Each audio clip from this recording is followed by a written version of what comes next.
আমার নাম তমা। সেই রাতের কথা ভাবলে এখনও শরীর শিউরে ওঠে। সেদিন রাতে আমাদের বাড়ির পেছনের জঙ্গলে লুকিয়ে আমি আমার ভালোবাসার মানুষের সাথে দেখা করতে গিয়েছিলাম। আমার প্রিয়তম সেই সুযোগে আমায় সেই নির্জনে পেয়ে আলিঙ্গন করে পিঠ আর বুকে অজস্র চুমু এঁকে দিয়েছিল। আমিও ভালোবাসার আবেশে আমার প্রেমিককে আদর করতে মগ্ন হয়ে পড়েছিলাম এবং তাকে ভালোবেসে চুমু দিচ্ছিলাম। ঠিক তখনই তাকে দেখে তো আমার পায়ের তলা থেকে যেন মাটিই সরে গেল। কারণ ওই সময় আমার ছোট বোন রিয়া আমাদের সামনে এসে জোরে জোরে হাততালি দিয়ে বলে উঠল, বাহ দিদি, তোর লজ্জা করে না? রাতের অন্ধকারে জঙ্গলের মধ্যে এই ছেলেটার সঙ্গে নিজের সম্মান ক্ষয়তে এসেছিস? বিয়ের আগেই একটা ছেলের সাথে মজা করছিস? ছি! সেই সময়ে আমি ভয় আমার ছোট বোনের হাতে পায়ে ধরে বলেছিলাম যে এই কথাটা যেন কাউকে না বলে। এরপর আমার ছোট বোন আমার সাথে যা করেছিল সেটা শুনলে আপনাদেরও আত্মা কেঁপে উঠবে। আসলে আমি পড়াশোনায় খুব ভালো ছিলাম, আর আমার মা তো ছোটবেলাতেই আমাকে ছেড়ে পৃথিবী থেকে চলে গিয়েছিলেন। মায়ের মৃত্যুর পর আমার বাবাই আমার সব ছিলেন। বাবা আমাকে এত ভালোবাসতেন যে শুধুমাত্র আমার জন্য আর দ্বিতীয় বিয়ে করেননি। তখন আমি ব্যাংকের পরীক্ষার জন্য প্রস্তুতি নিচ্ছিলাম। যেহেতু আমি পড়াশোনায় খুব ভালো ছিলাম, তাই আমার নিজের উপর বিশ্বাস ছিল যে আমি খুব দ্রুত পরীক্ষায় পাশ করে ব্যাংকে চাকরি পেয়ে যাব। কিন্তু চাকরি পাওয়ার পর আমার বাবা বাড়িতে একা থাকবেন, এই কথাটা ভেবেও আমার খুব চিন্তা হতো। তাই আমি বাবাকে বলেছিলাম যে তিনি যেন দ্বিতীয় বিয়ে করে একজন মাকে বাড়িতে নিয়ে আসেন। কিন্তু আমার বাবা কোনোভাবেই দ্বিতীয় বিয়ে করতে রাজি হননি। আমি যখন বাবাকে বিয়ের কথা বলেছিলাম, বাবা বলেছিলেন, তমা, আমার যদি বিয়ে করার হতো তাহলে আমি অনেক আগেই করে নিতাম। এখন তোর বয়স 24 বছর, আর আমারও তো অনেক বয়স হয়ে গেছে। এই বয়সে আমি বিয়ে করলে লোকে কি বলবে? আর এমনিতেও আমার কারোর প্রয়োজন নেই। তুই আমার পাশে থাকলেই আমার আর কাউকে লাগবে না। তিনি আরও বলেছিলেন, আমি চাই না এই বয়সে যাকে নিয়ে আসব সে তোর সঙ্গে কোনো খারাপ ব্যবহার করুক। আমি এসব একদম সহ্য করতে পারবো না। বাবা যখন বিয়ে করতে রাজি হলেন না, তখন আমি আমার দিব্যি দিয়ে অনেক জোর করে বলেছিলাম যে বাবা যদি দ্বিতীয় বিয়ে না করেন তাহলে আমার চাকরির পর বাবার দেখাশোনা কে করবে? আমি যখন অনেক জোরাজুরি করেছিলাম, তখন বাবা শুধু আমার খাতিরে বাধ্য হয়ে দ্বিতীয় বিয়ে করেছিলেন। জেসমিন আন্টিমাকে বিয়ে করে বাবা তাকে আমাদের বাড়িতে নিয়ে এসেছিলেন। আসলে জেসমিন আন্টিমার স্বামী বেশ কয়েক বছর আগে হার্ট অ্যাটাকে মারা নিয়েছিলেন। তারপর জেসমিন আন্টিও আর দ্বিতীয় বিয়ে করেননি। তাই আমি বাবাকে বলেছিলাম জেসমিন আন্টিমাকে বিয়ে করে বাড়িতে নিয়ে আসলে তারও একটা আশ্রয় হবে। সেই দিন যখন বাবা জেসমিন আন্টিমাকে বিয়ে করে বাড়িতে নিয়ে এলেন, তখন আমি খুব খুশি ছিলাম এবং ভেবেছিলাম জেসমিন আন্টি আমার বাবার খুব খেয়াল রাখবেন আর আমিও মন দিয়ে নিজের পড়াশোনা করতে পারবো। কিন্তু বাবার বিয়ের পর তো আমার সঙ্গে সব কিছু উল্টোটাই হয়েছিল। জেসমিন আন্টিমার একটা মেয়ে ছিল, সে আমার চাইতে বয়সে 2 বছরের বড় ছিল। তার নাম ছিল রিয়া। সেদিন সেও আমাদের বাড়িতে এসেছিল। তার মা যেহেতু আমার বাবাকে বিয়ে করেছিলেন, তাই সম্পর্ক অনুযায়ী আমার বাবাও তার বাবা ছিলেন। আমার বাবার ওপর রিয়ারও ঠিক ততটাই অধিকার ছিল যতটা আমার ছিল। আমার বাবার অনেক সম্পত্তি ছিল, আর আমাদের বাড়িটাও অনেক বড় ছিল। সেদিন যখন আমার সৎমায়ের সাথে আমার সৎবোনও আমাদের বাড়িতে চলে এলো, তখন প্রথম দিনই আমার সৎবোন আমার ওপর জুলুম করেছিল। আসলে আমি রাতে জেগে পড়াশোনা করতাম। বাবার বিয়ের দিনও আমি রাত জেগে পড়াশোনা করছিলাম এবং বাড়ির সবাই শুয়ে পড়েছিল। রাত 2টোয় যখন আমি নিজের ঘর থেকে বেরিয়ে ড্রয়িং রুমে এলাম, তখন দেখলাম আমার বাবা নিজের সুন্দর শোবার ঘরটা ছেড়ে ড্রয়িং রুমের একটা সোফায় শুয়ে আছেন। আমি এটা দেখে অবাক হয়েছিলাম যে বাবার তো সেদিন আমার সৎমায়ের সঙ্গে প্রথম রাত ছিল, তাহলে বাবা কেন আমার সৎমাকে একা ছেড়ে এই সোফার উপর শুয়ে আছেন? আমি তো ভেবেছিলাম বাবা অনেক বছর পর আবার নতুন করে নিজের জীবন সঙ্গিনীকে পেয়ে খুশি হবেন এবং তার সঙ্গে সময় কাটাবেন, কিন্তু এখানে তো সব কিছু উল্টো হচ্ছিল।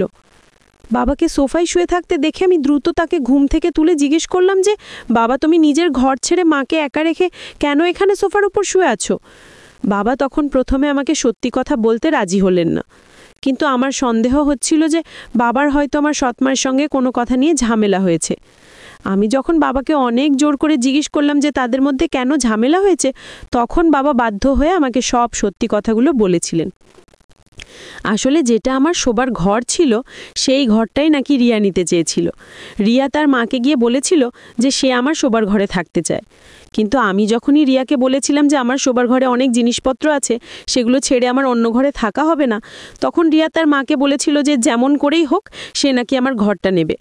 সেই রাতে যখন বাবা আমার সৎমায়ের সঙ্গে সময় কাটানোর জন্য গিয়েছিলেন, তখন আমার সৎমা বাবাকে কেঁদে কেঁদে বলেছিলেন যে তোমাকে বিয়ে করে হয়তো আমি ভুল করেছি, কারণ রিয়ার যদি একটা ছোট্ট আবদার তুমি পূরণ করতে না পারো তাহলে তুমি কেমন বাবা।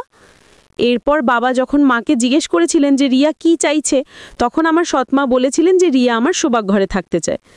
তখন আমার বাবা মাকে বলেছিলেন তমা ওই ঘরটা ছেড়ে অন্য ঘরে যেতে পারবে না, কারণ তমা ছোটবেলা থেকে ওই ঘরে থাকে এবং ওই ঘরে তার অনেক বই খাতা এবং ছোটবেলার অনেক স্মৃতি আছে, তাই তমা কোনো মতে ওই ঘর ছেড়ে অন্য ঘরে যাবে না। এই কথাটা বলে বাবা রাগ করে নিজের বিছানা নিয়ে ঘর ছেড়ে নিচে এসে সোফায় শুয়ে পড়েছিলেন। আমি তখন বাবার হাত ধরে বলেছিলাম, তুমি সামান্য একটা ঘরের জন্য আজকে মায়ের সঙ্গে ঝামেলা করেছ, কোনো ব্যাপার না। ওই ঘরটার সব জিনিসপত্র আমি কাল সকালে বের করে পাশের ঘরে চলে যাব, আর রিয়া দিদিকে আমার ঘর দিয়ে দেব। বাবা তখন বলেছিলেন, এটা করার কোনো দরকার নেই, কারণ ওই ঘরে তুই ছোট থেকে আছিস। আমি চাই না এদের জন্য আমার শোনার কোনো কষ্ট হোক। আমি তখন বাবাকে বলেছিলাম, এতে আমার কোনো কষ্ট হবে না। তুমি মাকে গিয়ে বলে দাও যে কালকের মধ্যে আমি ঘরটা ছেড়ে পাশের ঘরে চলে যাব।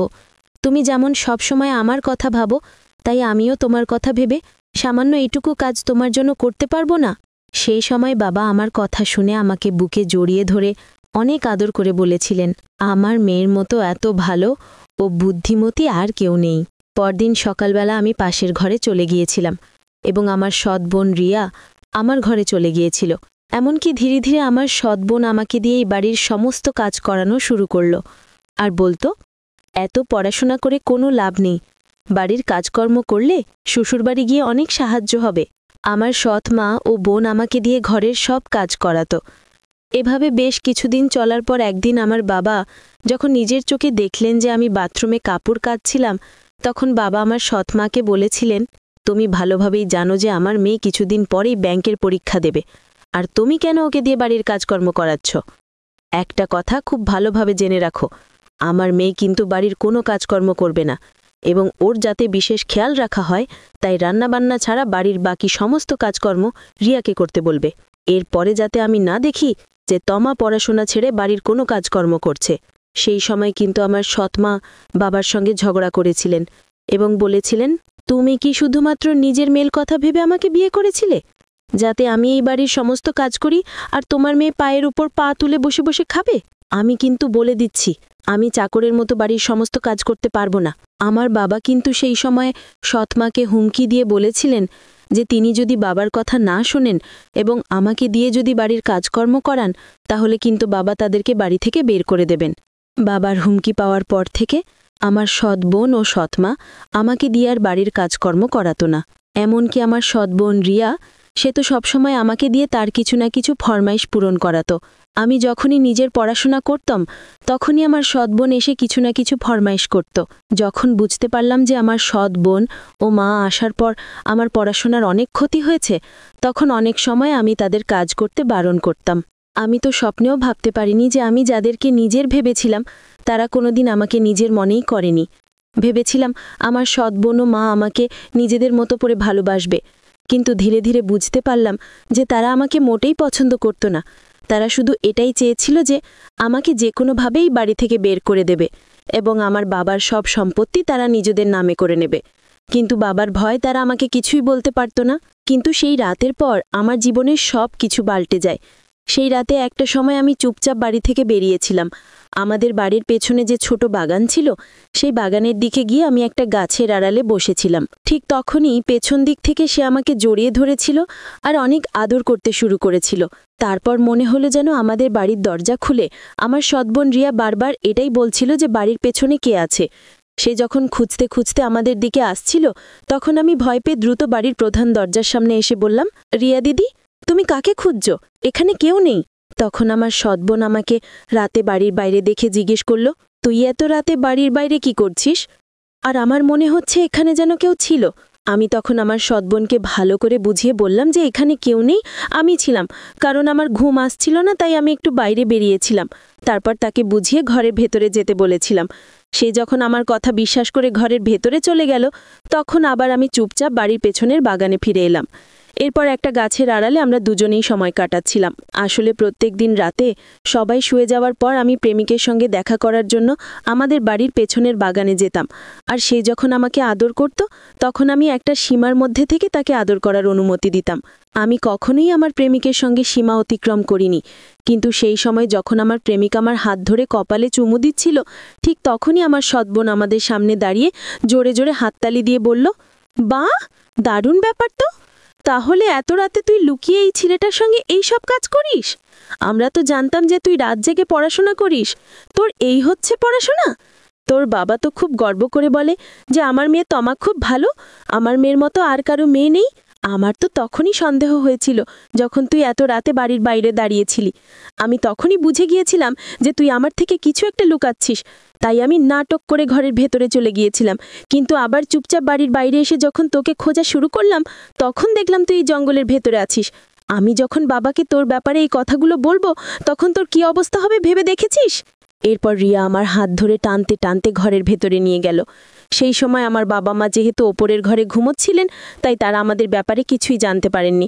এরপর আমার সৎবোন নিজের মোবাইল বের করে আমাকে যা দেখিয়েছিল, সেটা দেখার পর তো আমার পায়ের তলা থেকে যেন মাটি সরে গিয়েছিল, কারণ সেই মোবাইলের মধ্যে আমাদের দুজনের সব কিছু রেকর্ড করে রেখেছিল।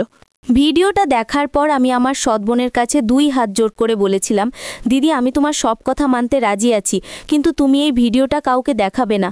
তুমি যা বলবে আমি তাই শুনবো, তুমি শুধু আমার এই ভিডিওটা মুছে দাও। আমার সৎবোন তখন আমার গালে হাত দিয়ে বলল, ঠিক আছে, ভিডিওটা আমি মুছে দেব, কিন্তু একটা শর্তে, যদি তুই বাড়ির সব কাজকর্ম করিস তাহলে আমি এই ভিডিওটা কাউকে দেখাবো না। আর হ্যাঁ, বাড়ির সব কাজকর্ম করার সাথে তুই নিজের বাবাকেও কিভাবে সামলাবি সেটাও কিন্তু সম্পূর্ণ তোর ব্যাপার।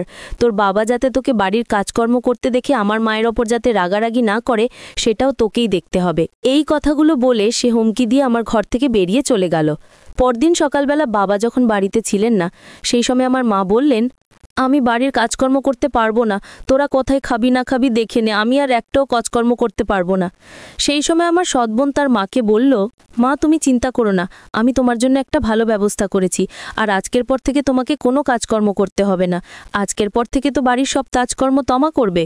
সেই দিনের পর থেকে আমার ইচ্ছে না থাকা সত্ত্বেও আমাকে নিজের পড়াশোনা বাদ দিয়ে বাড়ির সব কাজকর্ম করতে হতো। আর যখনই বাবা বাড়িতে আসতেন, তখনই আমি নাটক করে বই নিয়ে পড়তে বসে যেতাম, যাতে বাবা জানতে না পারেন যে আমি কি কারণে বাড়ির সব কাজকর্ম করছি। সেই দিনের পর থেকে আমার বোনের ভয়ে আমার প্রেমিকের সঙ্গেও দেখা সাক্ষাৎ করা বন্ধ করে দিয়েছিলাম। তারপর সেদিন রাতে আমার পায়ের তলা থেকে যেন মাটি সরে যায়, যখন রাত 1টায় আমার নিজের চোখে দেখে ফেলি যে আমার সৎবোন জোর করে আমার প্রেমিকের জামাকাপড় খুলে সে নিজের মনের শখ পূরণ করছিল। এমনকি সে আমার প্রেমিককে বলেছিল, তুমি ঠিক সেইভাবে ভালোবাসো যেভাবে তুমি তমাকে জড়িয়ে ধরে ভালোবাসো, আমিও সেই ভালোবাসাটা তোমার কাছ থেকে পেতে চাই। সেই সময় কিন্তু আমার প্রেমিক শুভম রিয়াকে অনেক বাধা দিয়েছিল।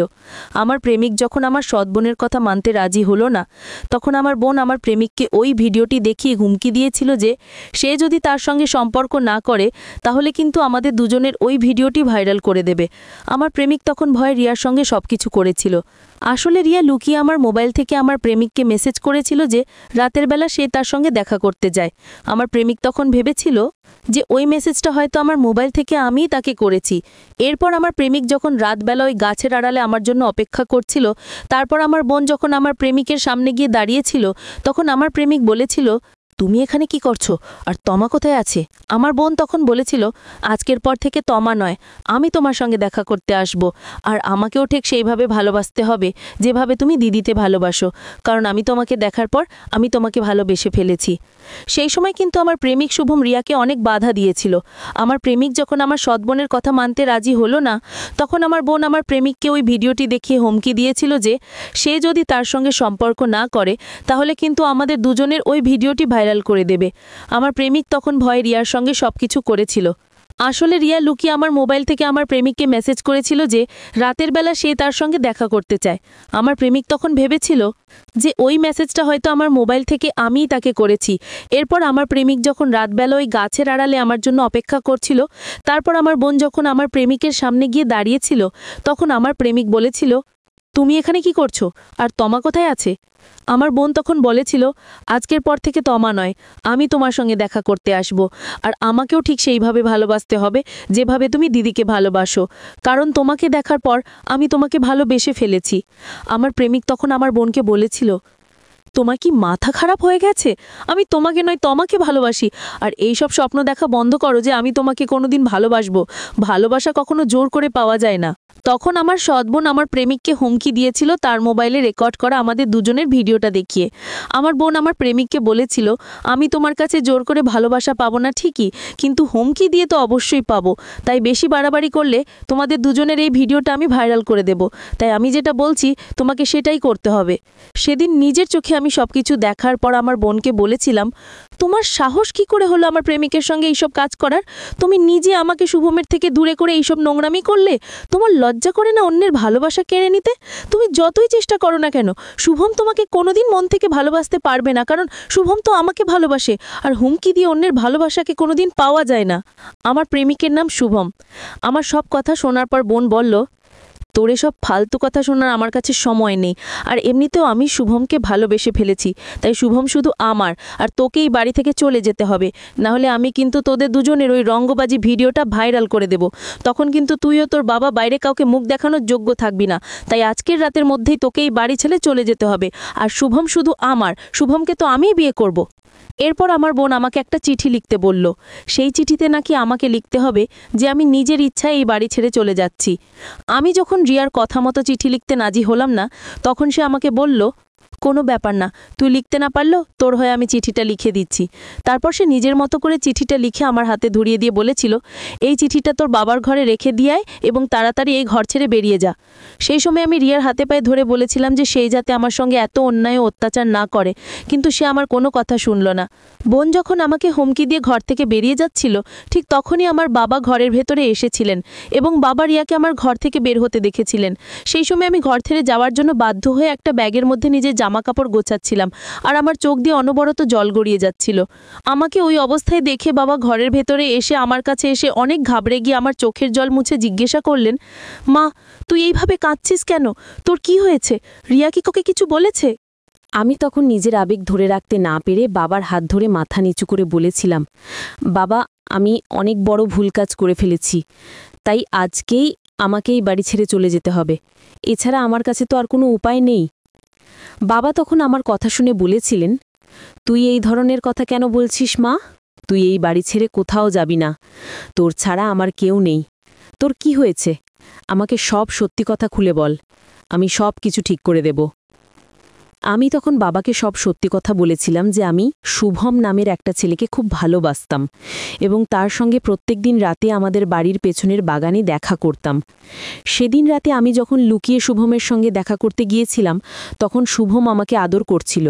ঠিক সেই সময়ে রিয়া আমাদের ভিডিও করেছিল এবং সে ওই ভিডিওটি দেখিয়ে আমাকে প্রত্যেকদিন হুমকি দিত, আর তার হুমকির ভয়ে আমি বাড়ির সব কাজকর্ম করতাম। শুধু তাই নয়, সে আমার প্রেমিককে ভয় দেখিয়ে তার সঙ্গে শারীরিক সম্পর্কও করেছিল, আর এখন সে আমাকে বাড়ি ছেড়ে চলে যেতে বলেছে। সে বলেছে আমি যাতে এই কথাগুলো তোমাকে না বলি, কিন্তু বাবা, আমি তোমাকে এই কথাগুলো না বলে আর থাকতে পারলাম না। বাবা, আমাকে ক্ষমা করে দাও, কিন্তু এই কথাটা সত্যি যে আমিও শুভম একে অপরকে অনেক ভালোবাসি। সেদিন রাতে রিয়া শুভমের সঙ্গে যা করেছিল সেই সব কিছু কিন্তু শুভম আবার আমাকে ফোন করে বলেছিল যে রিয়া কিভাবে তাকে হুমকি দিয়ে তার সঙ্গে সম্পর্ক করেছে, আর সে ওই ভিডিওটি দেখিয়ে আমাকে বলেছে আমি যদি আজকের মধ্যে এই বাড়ি ছেড়ে না যাই, তাহলে সে নাকি আমার ও শুভমের ওই ভিডিওটি ভাইরাল করে দেবে। ভেবেছিলাম বাবা হয়তো সব কিছু শোনার পর আমাকে বকা দেবেন বা আমার গালে হয়তো 2-3টে থাপ্পড় মারবেন, কিন্তু বাবা আমার কান্না দেখে আর সব সত্যি কথা শোনার পর আমাকে বুকের মধ্যে জড়িয়ে ধরে বলেছিলেন, এই কারণেই আমি দ্বিতীয় বিয়ে করতে চাইনি, শুধুমাত্র তোর কথা শুনে আমি ওই মহিলাকে বিয়ে করে এই বাড়িতে নিয়ে এসেছিলাম, কিন্তু ওই মহিলা ও তার মেয়ে মিলে তোর ওপর এত অত্যাচার করবে আমি কিন্তু স্বপ্নেও ভাবতে পারিনি। এরপর বাবা বলেছিলেন, তমা, তোর পরীক্ষাতে আর মাত্র কয়েকটা দিন বাকি রয়েছে মা, তাই এই সব কথা ভুলে গিয়ে তুই নিজের পড়াশোনায় মনোযোগ দে। বাকি সব কিছু কিন্তু আমার ওপর ছেড়ে দে। এবার দেখ আমি কিভাবে ওদের মা ও মেয়েকে শোধরাই। পরদিন সকালবেলা বাবা উকিলকে আমাদের বাড়িতে নিয়ে এসে নিজের সমস্ত জমি জমা সম্পত্তি বাড়িঘর সব কিছু কিন্তু আমার নামে লিখেছিলেন। সেই সময় আমার সৎ মা ও বোন বাবাকে বলেছিল, তুমি কিভাবে সব কিছু তোমার নামে করতে পারলে? কারণ তোমার তো আরেকটা মেয়ে আছে, রিয়ারও তো অধিকার আছে তোমার জমি জমা ও সম্পত্তির ওপর। আমার বাবা তখন অনেক রেগে আমার মা ও বোনকে বলেছিলেন, তোমাদের কোনো অধিকার নেই আমার জমি জমা ও সম্পত্তির ওপর, কারণ তোমাদের দুজনের যদি ব্যবহার ভালো হতো তাহলে আজ আমাকে কিছুই বলতে হতো না।